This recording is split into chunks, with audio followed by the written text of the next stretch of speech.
আজ বিকেল হতেই কিন্তু বেরিয়ে পড়েছিলাম শপিংয়ে। আর হ্যাঁ গাইস, তাই তো আর দেরি করলাম না, তাড়াতাড়ি রেডি হলাম আর নিজের বাহন আর মাকে নিয়ে বেরিয়ে পড়লাম।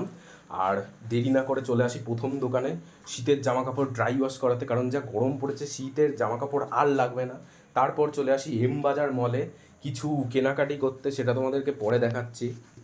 তারপর পেট আর মনের দিকে তাকিয়েই চলে আসি বিরিয়ানির দোকানে। আর এই দূরে দেখতে পাচ্ছ মা বসে আছে। তারপরে একটু ঠান্ডা খেতে ইচ্ছা করছিল, তাই তো আমি আর মা চলে আসি কাঁচরাপাড়া স্টেশনের বাইরে সব থেকে বেস্ট লস্যি খেতে।